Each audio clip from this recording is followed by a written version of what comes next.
Նամակ է գրել ու վերջնագիր ներկայացրել ԱՄՆ նախագահ Դոնալդ Թրամփը Իրանի գերագույն առաջնորդ Այաթոլլահ Ալի Խամենեիին երկամսյա վերջնաժամկետ նոր միջուկային համաձայնագրի կնքման համար։ Թրամփի վարչակազմին մոտ կանգնած աղբյուրները հաստատում են, եթե Իրանը մերժի Թրամփի առաջարկը եւ չբանակցի, ապա իր միջուկային օբյեկտների դեմ ԱՄՆ-ի կամ Իսրայելի ռազմական գործողությունների հնարավորությունները կտրուկ կմեծանան։ Այսպիսի սցենարը նորություն չէ Իրանի համար, վտանգներից չի վախենում։ Թեհրանից փորձագետն ասում է, եթե գործը հասնի ռազմական բախման, ապա Իրանը չի վարանի արժանի հակահարված տալ։ Իրանը ճանաչելով այս մյուս կողմը եւ դարիներ շարունակ ինքը պատրաստ է նման սպառնալիքներին չզուկ հասնելու համար եւ Իրանը իր դիրքերը չի թույլատնի եւ ինքը ամուր իր դիրքերի վրա իր կարմիր գիծերի վրա կմնա։ Մեր հարևան Իրանի շուրջ այս վտանգավոր զարգացումներին զուգահեռ կարծես իրականում հողի վրա առաջ չեն գնում Երևան-Բաքու հարաբերությունները։ Խաղաղության փաստաթղթի հաստատման լուրը իր փայլն արագ կորցրեց, երբ Ադրբեջանից ասացին ստորագրման համար կարևորը ոչ թե հենց փաստաթուղթն է,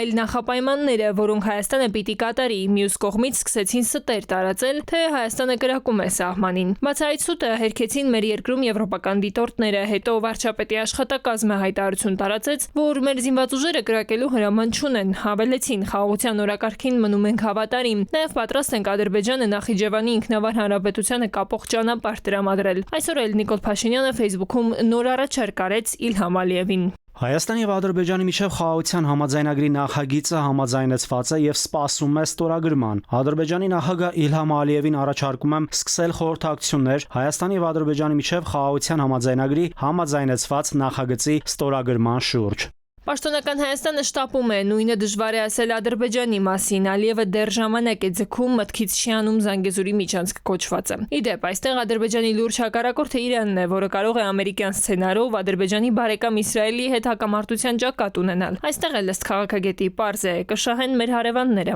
Մեր տարածաշրջանում Միացյալ Նահանգների քաղաքականության ամենակարևոր երկիրը դա Իսրայելն է, ամեն ինչ ենթարկում է Իսրայելի շահերին, իսկ Իսրայելի թշնամին Իրանն է, այսինքն մի կողմից մենք ունենք Իսրայել, Ադրբեջան, Թուրքիա, Միացյալ Նահանգներ, Բրիտանիա դաշինքը, մյուս կողմից մենք ունենք Ռուսաստան եւ Իրան դաշինքը։ Ցավոք սրտի մեզ համար մեր թշնամիները այդ առաջի դաշինքի